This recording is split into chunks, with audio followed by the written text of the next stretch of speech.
जिंदगी के बनते जा रहे हैं। आज हमारी कौम के नौजवानों को देखो, ये 2.5 घंटे की फिल्में एक जगह बैठ करके देख लेते हैं। ये फेसबुक, इंस्टाग्राम और व्हाट्सएप पे गंदी तस्वीरें देखते हुए तो नजर आते हैं, लेकिन आप इनको देखिएगा फजर में बिस्तर पे पड़े हुए सो रहे हैं, ईशा में मोबाइल चलाते हुए नजर आएंगे। मस्जिदें आज हमारी खाली हो गई, आज मदरसे हमारे वीरान हो गए, फिर भी रोना रोया जा रहा है कि मुसलमान सताए बहुत जा रहे हैं, मुसलमानों पे जुल्म और सितम के पहाड़ तोड़े जा रहे हैं। इतना याद रखना, जश्न गौसुल वरा में आने वालों, वो पत्ता पेड़ से गिर जाता है जो अल्लाह के जिक्र से गाफिल हो जाता है, वो जानवर ज़िबह कर दिया जाता है जो अल्लाह के जिक्र से गाफिल हो जाता है, वो मछली शिकार हो जाती है जो अल्लाह के जिक्र से गाफिल हो जाती है, वो घास काट ली जाती है जो अल्लाह के जिक्र से गाफिल हो जाती है। आज हमारा हाल देखो, आज मस्जिद में वही गिने चुने नमाजी जो पंज वक्ता है,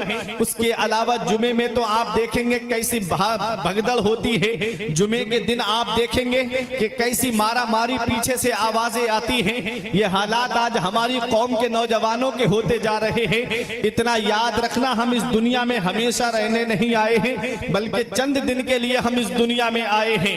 अपने रब की पकड़ से डरो, इन्ना बत्श रब्बिका लशदीद, तेरे रब की पकड़ बहुत सख्त है। जब अल्लाह पकड़ता है तो कोई छुड़ाने वाला नहीं मिलता।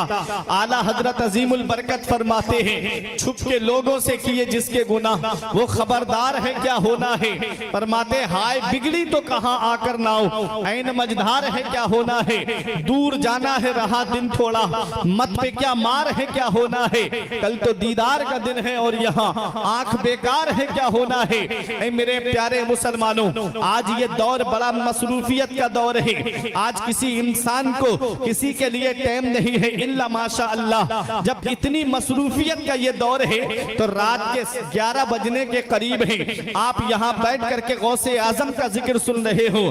क्या वजह है? गौस तकरीबन 800 साल से ज्यादा का वक्त गुजर गया, गरीब नवाज को पर्दा किए हुए 700 साल से ज्यादा का वक्त गुजर गया, मखदूम अशरफ जहांगीर सिमनानी को पर्दा किए हुए कितने साल हो गए, सैयद सालार मसूद गाजी को जामे शहादत नोश किए हुए 1000 से ज्यादा का वक्त गुजर गया। आप जरा देखिए तो सही, आला हजरत को पर्दा किए हुए तकरीबन 105 या 6 साल का वक्त गुजर गया। शाहजी मोहम्मद शेर मियाँ को पर्दा किए हुए एक तकरीबन 120 या 21 साल के करीब वक्त गुजर गया।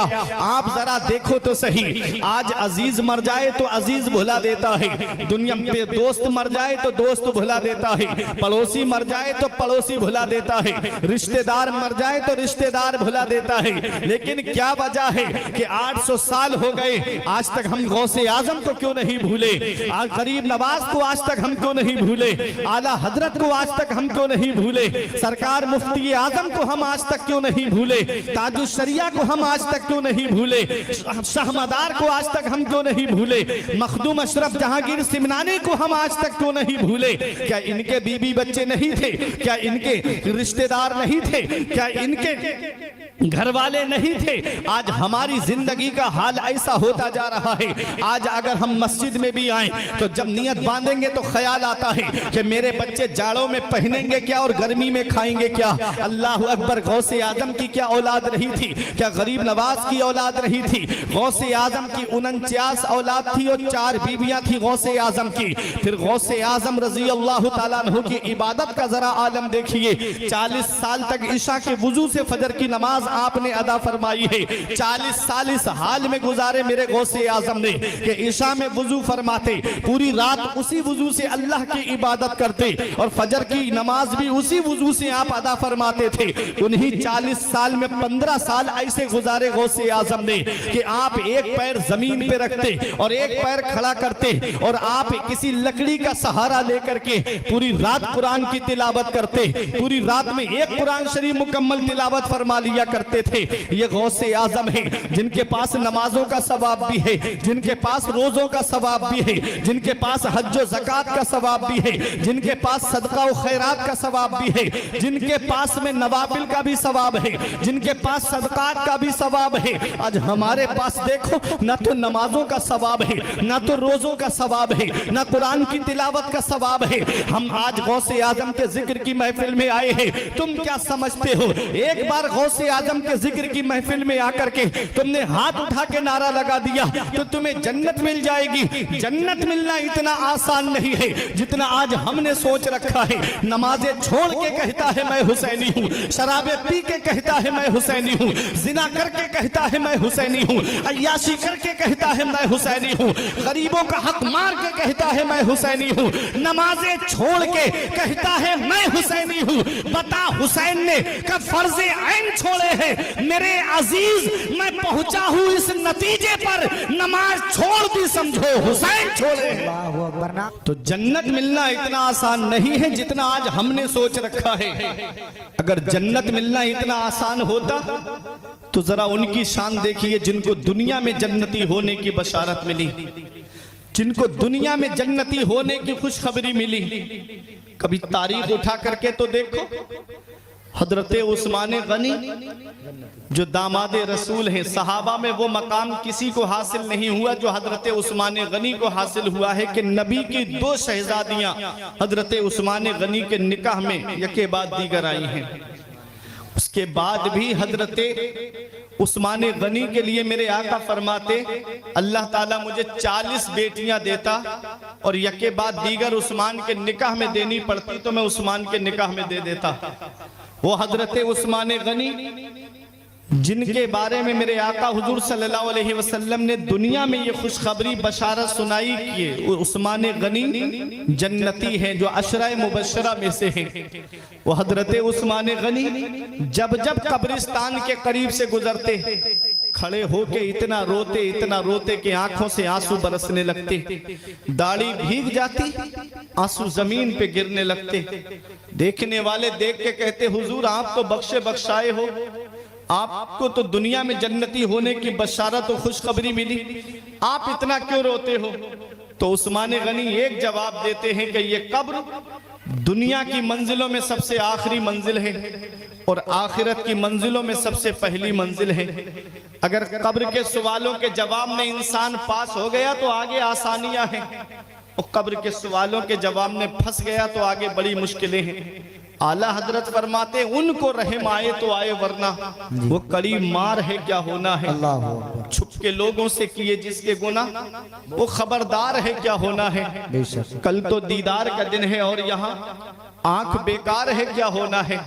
अल्लाह अकबर। आज हम कब्र की तारीकी को भूल गए, आज हम कब्र की काली कोठरी को भूल गए, आज हम कब्र की वहशतनाकी को भूल गए, कब्र के अंदर कीड़े मकोड़ों को भूल गए। अभी बरसात के मौसम में एक दिन मैं कब्रिस्तान फातिहा पढ़ने गया तो मिट्टी का एक कॉलम बना हुआ था सीमेंट का, उसके ऊपर बारिश की वजह से इतने कीड़े जमा हो गए कि देख करके जिस्म में कपकपी तारी होने लगी, देख करके जिस्म में झुरझुरी पैदा होने लगी। सोचने लगा फुरकान ये सारे कीड़े जमीन के नीचे हैं, क्या हाल होता होगा इंसान के जिस्म का। लेकिन हम भूल गए कि एक दिन मरना है हमको, हम भूल गए कि एक दिन हमें कब्र के अंदर भी जाना है। नौजवानों क्या समझते हो कि इस दुनिया में हमेशा रहना है? आज अपने नामे आमाल को तैयार कर लो। अभी चंद दिन गुजरे हमारे इलाके में, अभी एक हफ्ता भी नहीं हुआ है, ऐसा एक्सीडेंट हुआ कि कार के अंदर 7 लोग बैठे थे। वो अखबार में भी खबर आई थी, शायद आपके सामने भी गुजरी हो। 7 लोग बैठे थे और 7 का इंतकाल हो गया। शादी से वापस आ रहे थे खुश। ये अचानक आने वाली मौतों से नसीहत हासिल नहीं करते, ये अचानक आने वाली मौतों से इबरत हासिल नहीं करते। अभी 3 साल गुजरे कोरोना को गए हुए, क्या हाल हो गया था हिंदुस्तान का। एक एक घर में 3-3 जनाजे मैंने अपनी आंखों से रखे हुए देखे। बरेली शरीफ में एक मोहल्ला ऐसा कि एक दिन में 18 जनाजे उठे। कब्रिस्तान में कब्र खोदने वाला कब्रिस्तान छोड़ के भाग गया। क्या समझते हो इस दुनिया में हमेशा रहना है? इतना याद रखना नौजवानों, मेरे आका हुजूर सल्लल्लाहु अलैहि वसल्लम का वो फरमाने आली शान जो मैंने रियाजुस सालिहीन के अंदर एक हदीस पाक पढ़ी। मेरे आका फरमाते मेरी उम्मत पे एक वक्त ऐसा आएगा कि सुबह को मोमिन होंगे तो शाम को काफिर हो जाएंगे, और शाम को मोमिन होंगे तो सुबह को काफिर हो जाएंगे। अल्लाह अकबर। ऐसे ऐसे कुफरिया गाने चल रहे हैं, ऐसे ऐसे फिल्मों के अंदर कुफरिया डायलॉग चल रहे हैं कि आदमी अगर उस पे एतकाद रख ले तो उसका ईमान चला जाएगा, वो अपने ईमान से हाथ धो बैठेगा। कभी तुमने सोचा नौजवानों, गाने सुनकर के सो गए और आंख कब्र में जाकर के खुली तो फिर कौन है जो तुम्हें बचाएगा? फिल्में देख करके सो गए और आंख कब्र में जाकर के खुली तो कौन है जो फिर तुम्हारे काम आएगा? इसलिए अपना रिश्ता नबी की बारगाह से मजबूत कर लो।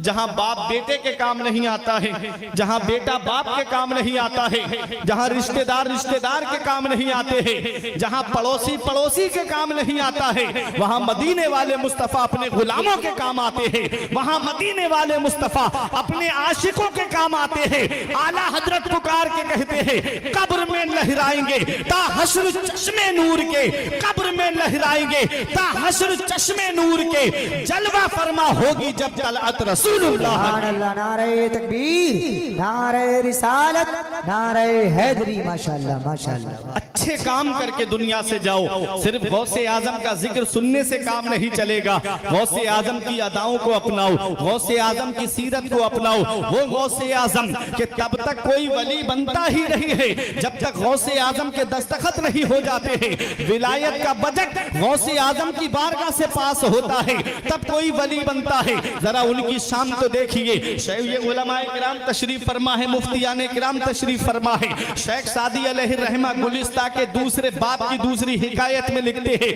कि कोई सुबह के वक्त काबे का गिलाफ पकड़ करके रो रहा था। रोने की आवाज ऐसी दर्द भरी थी कि जो भी आवाज को सुनता उसकी आंखों में भी आंसू आ जाते।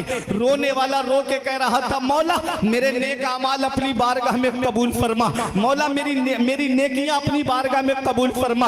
अगर मेरी नेकियां तेरी बारगाह में कबूल नहीं तो मौला कयामत के दिन मुझे नाबीना करके उठाना, कयामत के दिन मुझे अंधा करके उठाना। किसी ने पूछ लिया, वो इस तरह रो के अपने रब को मनाने वाले, जरा ये तो बता तेरा नाम क्या है? तो रोने वाले ने कहा था, अना अब्दुल कादिर जीलानी, मेरा नाम अब्दुल कादिर जीलानी है। ये कौन कह रहा है? ये अपने वक्त का गौसे आजम कह रहा है। ये कौन कह रहा